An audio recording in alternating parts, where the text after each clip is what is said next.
Assalamualaikum warahmatullahi wabarakatuh. Jumpa lagi reviewers. Kali ini kita akan mencoba untuk berkunjung ke sebuah negara bagian di negara jiran kita, negara Malaysia, yang bernama Negeri Sembilan. Bagi orang Minang yang ada membaca Tambo Adat Minangkabau akan tahu kalau Negeri Sembilan ini adalah sebuah rantau yang penting buat orang Minang di negara Malaysia. Karena Negeri Sembilan ini adalah sebuah negara bagian. Kalau tiba kita di Sumatera Barat atau di Indonesia adalah sebuah provinsi dari negara Malaysia. Tapi ini bukan provinsi, tapi negara bagian. Mereka punya pemerintahan sendiri dan mereka punya kedaulatan sendiri, tapi mereka bergabung menjadi sebuah negara besar, atau sebuah negara Malaysia. Negara Sembilan ini mempunyai ibu kota bernama Seremban. Kota Seremban ini buat orang Bukit Tinggi. Mungkin bukan kota yang asing, karena kota ini sudah lama menjalin kerjasama dengan kota Bukit Tinggi sebagai kota kembar. Negara ini disebut sebagai Negeri Sembilan. Kenapa kok Negeri Sembilan? Karena wilayah ini pada awalnya merupakan sebuah gabungan dari 9 wilayah awal yang dihuni oleh perantau asal Sumatera Barat. Tepatnya perantau asal negara Minangkabau. Sekarang ini ada di Provinsi Sumatera Barat, di Semenanjung Malaka, yang sudah mulai migrasinya secara besar-besaran pada awal abad ke-14 atau sekitar 1400-an Masehi. Artinya apa? Orang Minangkabau sudah mendiami tanah Malaysia sekarang ini lebih dari 600 tahun. Udah berapa keturunan itu? Kalau kita kaji, mereka mungkin sudah menyebut diri mereka, saudara-saudara kita di Negeri Sembilan itu bukan daerah rantau lagi, tapi itu sebagai kampungnya. Asli mereka di sana. Mereka bukan lagi menyebut Negeri Sembilan sebagai daerah rantau, sampai sebagai daerah asli mereka di sana. Udah 600 tahun nenek moyang mereka, orang Minangkabau, mendiami daerah Negeri Sembilan itu. Jadi sebagaimana yang saya sebutkan tadi, Negeri Sembilan itu pada awalnya merupakan 9 buah kerajaan kecil yang diperintah oleh orang Minangkabau di Semenanjung Malaka, Semenanjung Malaya tuh. Wilayah itu ada 9. Ada namanya Johor, ada namanya Jelebu, ada namanya Klang, Sungai Ujong, Naning, Rembau, Jelai, Segama, dan Pasir Besar. Kemudian atas perintah Raja Minangkabau dan mendapat perlindungan dari Raja Johor, ke-9 kerajaan kecil tersebut kemudian digabung menjadi satu dalam sebuah kerajaan yang lebih besar, dan dinamailah dia dengan Negeri Sembilan, karena gabungan dari 9 wilayah atau 9 kerajaan kecil: Johor, Jelebu, Klang, Sungai Ujong, Naning, Rembau, Jelai, Segama, dan Pasir Besar. Pada masa Malaysia berada di bawah jajahan Inggris, negara kolonial tersebut mengalihkan penguasaan Kelang kepada negara bagian Selangor, Naning kepada Malaka, dan wilayah Segamat kepada negara bagian Johor. Artinya apa? 3 wilayah lepas dari Negeri Sembilan, tinggal 6. Namun demikian, wilayah tertinggal yang 6 itu, Johor, Jelebu, Sungai Ujong, Rembau, Jelai, dan Pasir Besar itu tetap dinamai sebagai Negeri Sembilan sampai saat ini. Dan satu hal lagi yang perlu kita interpretasi dalam hal ini, artinya apa? Yang mendiami mereka yang disebut sebagai orang yang asli, istilah dan tanda kutip, karena sudah lama sekali mendiami daerah itu, yaitu orang yang tinggal di Kelang, orang yang asli di Kelang, orang yang asli di Naning, dan orang asli di Segamat adalah orang-orang Minang semuanya, karena mereka dulu adalah bagian dari Negeri Sembilan. Kemudian selama ratusan tahun Negeri Sembilan ini berada di bawah kendali atau berada di bawah pengawasan Kerajaan Minangkabau yang berpusat di Pagaruyung, tak jauh dari kota Batu Sangkar. Sehingga raja yang akan dinobatkan di sana selalu atas izin atau bahkan ditunjuk oleh Raja Minangkabau. Keadaan ini kemudian berubah seiring dengan berhasilnya politik pecah belah yang diterapkan oleh pemerintah kolonial Inggris di tanah Malaysia dan pemerintah kolonial Belanda yang menjajah Indonesia, terutama pasca Perang Padri yang dimotori oleh Tuanku Imam Bonjol. Kerajaan Negeri Sembilan ini mulai menentukan rajanya sendiri tanpa intervensi dari Kerajaan Minangkabau melalui suatu sistematika yang disebut dengan Undang yang Empat. Nah, bagaimana itu Undang yang Empat? Tidak cukup waktu kita untuk membahasnya. Silakan Anda pelajari sendiri referensi-referensi yang berhubungan dengan ini.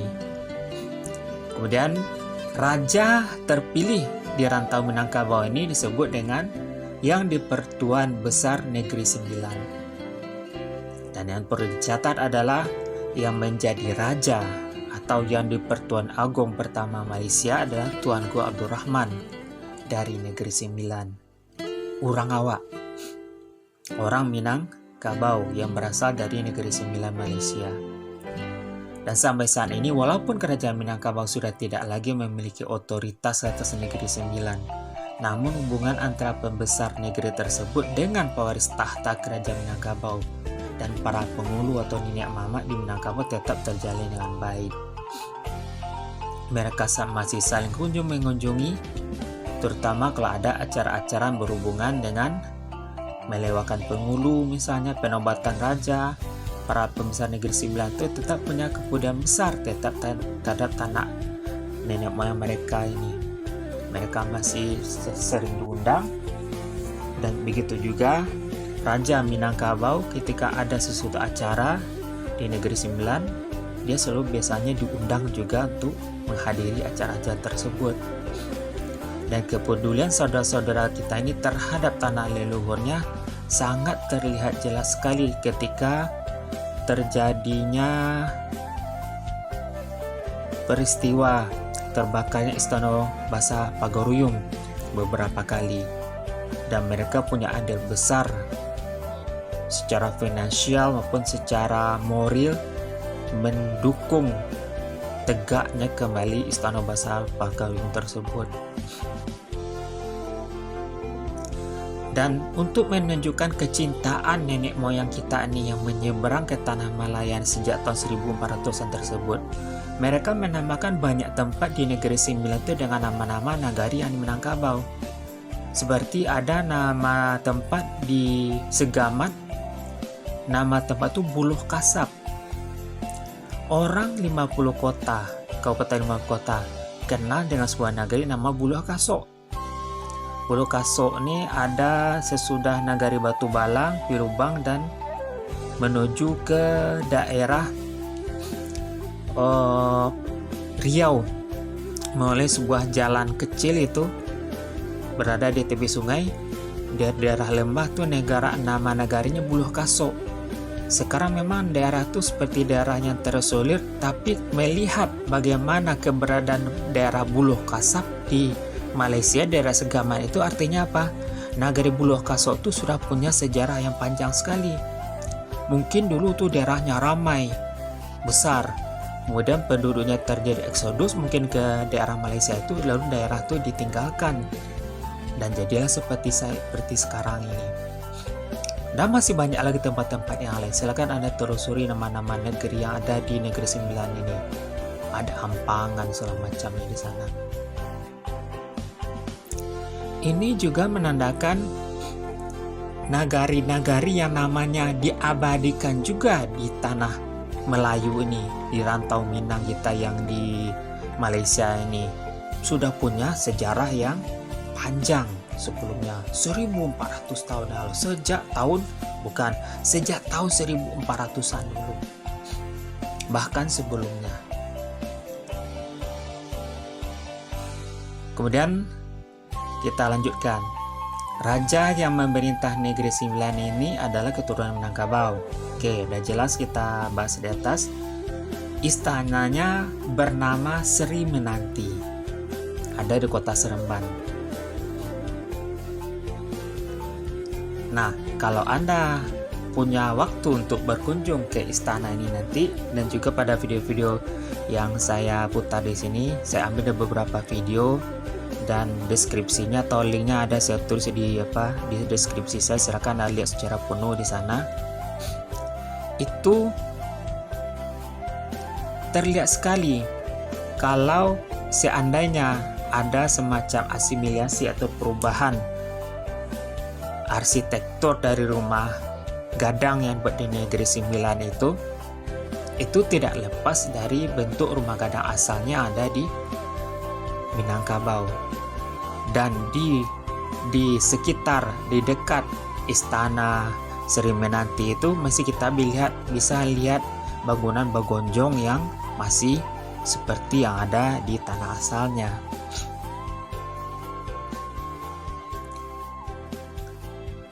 Kita bisa menafsirkan dari semua ini.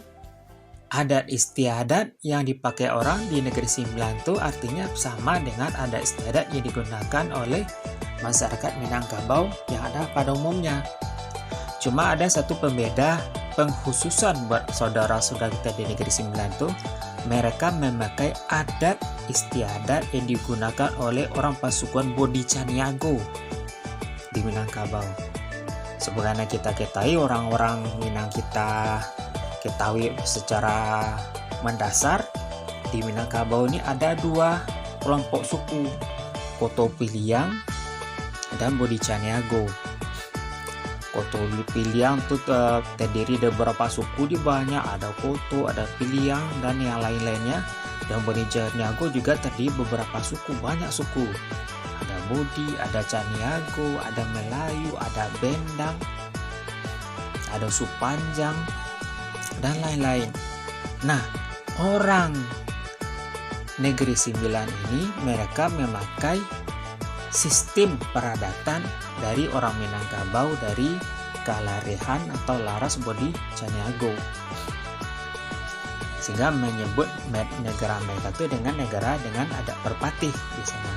Mereka menerapkan sistem adat yang dipegang oleh Datuk Perpatih Nasebatang. Kemudian peraturan-peraturan kerajaan di Negeri Sembilan ini sebagiannya sama dengan sistem yang ada di Minangkabau. Artinya apa? Mereka mengadaptasi sistem pemerintahan di tanah leluhurnya. Dan beberapa yang lain adalah hal-hal yang mereka perbarui untuk mengikuti atau menyesuaikan dengan kondisi yang mereka hadapi di negara Malaysia, tempat mereka berada. Kemudian bahasa yang mereka pakai di sini mirip dengan bahasa Minang yang dipakai oleh saudara kita yang ada di Kampar, bahasa Minang dengan logat Melayu. Kalau ada di antara Anda pernah berkomunikasi dengan saudara-saudara kita di Kampar, yang di Kampar itu kan juga orang Minang. Kalau kita lihat status mereka tuh mirip dengan saudara kita yang di Negeri Sembilan ini. Saudara kita di Kampar itu juga berasal dari daerah Minangkabau dulu. Dan bahasa yang dipakai oleh orang Negeri Sembilan mirip dengan orang-orang Kampar ini. Dear viewers, kita sekarang melihat kepada suku yang ada di Negeri Sembilan. Saya dulu ya, ada 3 suku yang pada dasarnya bukan berasal dari orang Minangkabau. Di Negeri Sembilan ada 12 ini sukunya di sana. 3 suku bukan berasal dari orang Minang. Apa nama sukunya? Nah, ada nama sukunya itu suku Biduanda. Suku Biduanda ini kelompok masyarakat yang sudah lebih dulu mendiami daerah Negeri Sembilan itu jauh sebelum orang Minang masuk ke sana. Itu nama sukunya, orangnya bernama suku Biduanda atau suku Waris. Kemudian ada di sana suku anak Aceh. Artinya mereka ini berasal dari Aceh. Orang Negeri Sembilan dengan suku anak Aceh, mereka berasal dari Aceh. Kemudian ada nama sukunya suku anak Malaka. Artinya mereka berasal dari Malaka. Suku anak Malaka ini. Nah, ada 9. Nah, 12 suku di Negeri Sembilan ini. 3 suku berasal bukan dari Minangkabau, 9 suku berasal dari Minangkabau. Apa sukunya? Pertama, sukunya itu adalah suku Batu Ampar. Orang suku Batu Ampar ini berasal dari Nagari Batu Ampar. Negeri tempat lahirnya proklamator kita Bung Hatta di Kabupaten 50 Kota. Suku Batu Ampar. Suku yang kedua di sana adalah suku Payakumbuh. Ini jelas orang suku Payakumbuh ini berasal dari kota Payakumbuh. Yang ketiga ada suku Mungkal. Orang pesukuan Mungkal di Negeri Sembilan ini adalah orang berasal dari Nagari Mungka, Kabupaten 50 Kota. Berikutnya ada suku Tiga Nenek. Nah, suku Tiga Nenek ini adalah merger atau gabungan dari 3 buah suku kecil yang ada di Negeri Sembilan itu.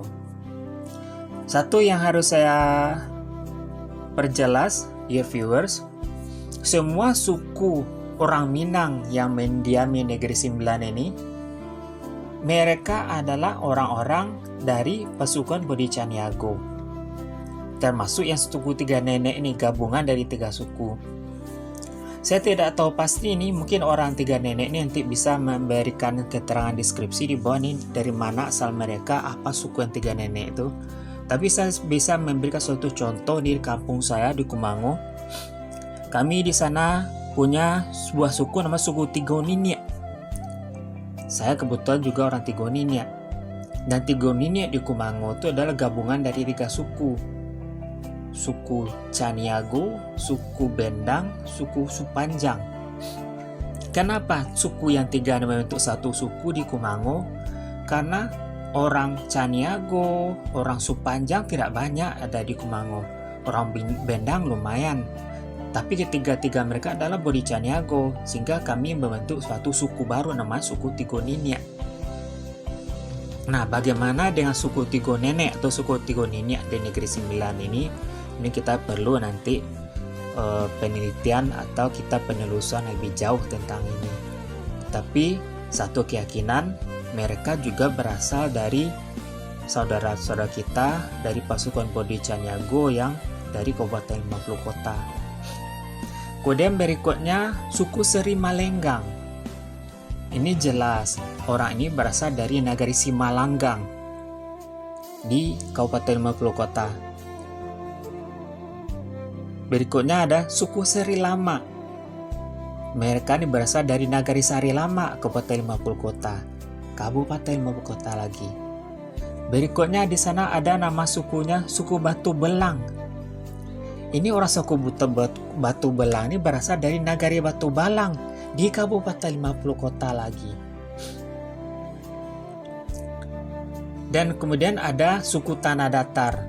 Nah, suku Tanah Datar ini adalah orang Bodi Caniago yang bermigrasi ke Negeri Sembilan, ke tanah Negeri Sembilan ini berasal dari beberapa tempat di Kabupaten Tanah Datar atau di luar Tanah Datar, terutama dari Nagari Sumaniak dan Nagari Kumango. Kemudian ada suku Tigo Batu. Tigo Batu ini besar keyakinan saya juga berasal dari Kabupaten 50 Kota.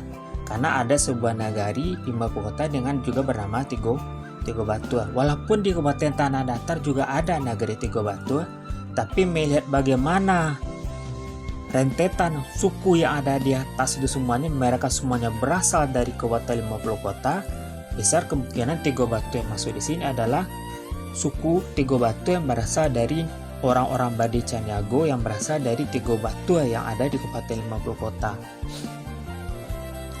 Dan sebagai penegasan, dear viewers, semua suku, semua orang Minangkabau dari 9 suku itu yang mendiami negeri 9 itu adalah orang Badi Caniago.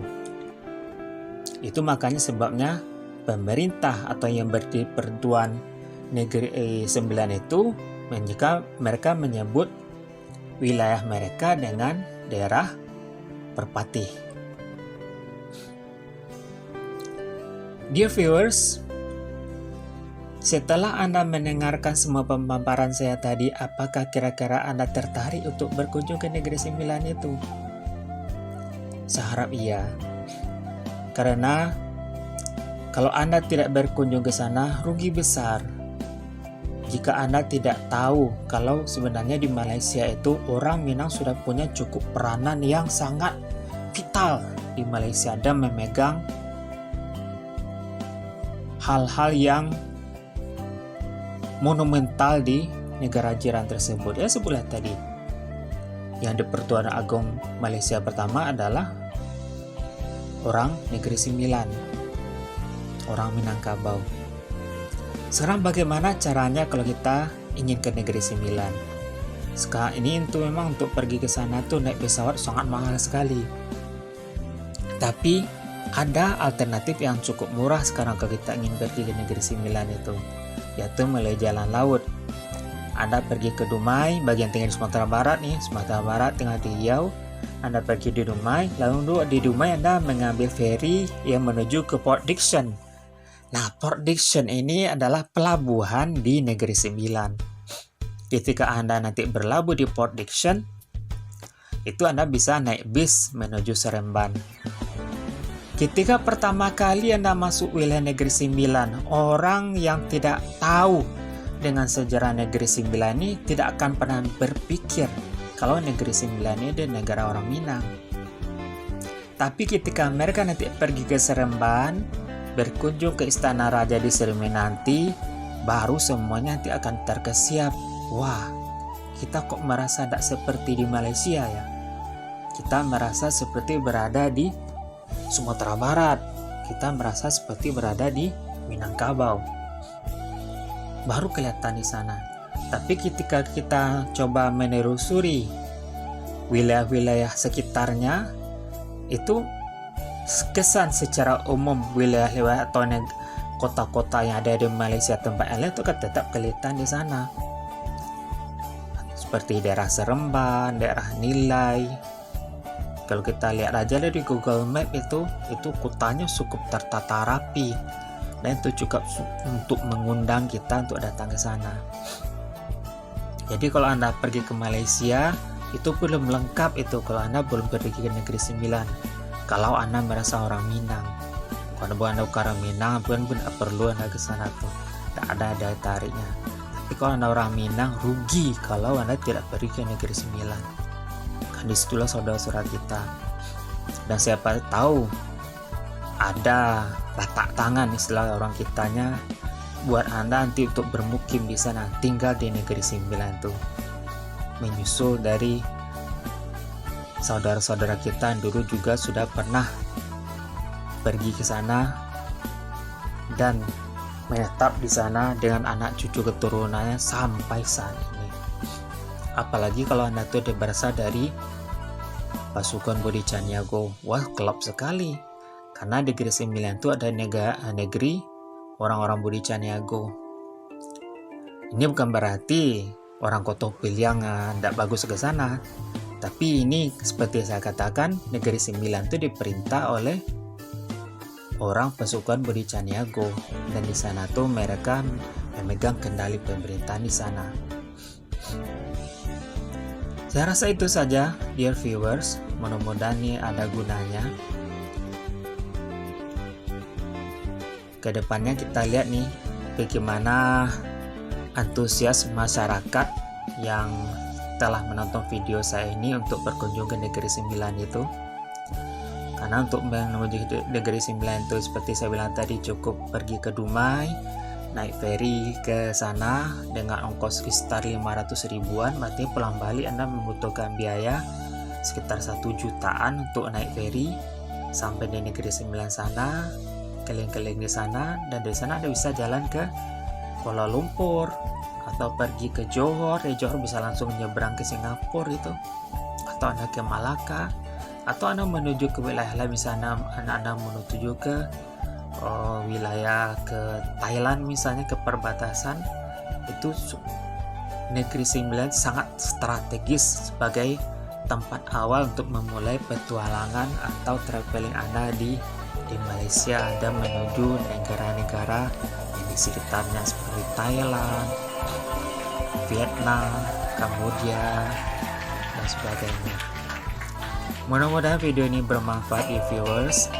Sampai jumpa kita di lain kesempatan.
Baiklah, terima kasih kita ucapkan kepada IIUM Acoustic Band tadi sebentar tadi, dan seterusnya Dikir Barat, dan seterusnya Cak Lempong dengan persembahan.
jauh-jauh.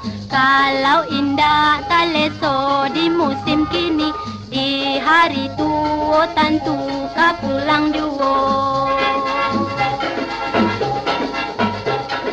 Jauh kita merantau, pai merantau, zaman kampung selalu tak kenal jua. Pulang lagi ke pulang, marilah pulang, basuh kawan-kawan nan tak mau gadah. Herang muda, marilah kita pulang. Pandanglah padi kuning-kuning mengurai, gunung jauh bukit rasa melambai-lambai, bakicau-kicau bunyi si burung murai, ibu hati melihat kampung nan sansai. Jauh kita merantau, pai merantau, zaman kampung selalu tak kenal jua. Pulang lagi ke pulang, marilah pulang, basuh kawan-kawan nan tak mau gadah. Herang muda, marilah kita pulang. Tak dulang, nak dulang, aduh dulang, minta lomang. Tak pulang, nak pulang, dah pulang, congang-congang.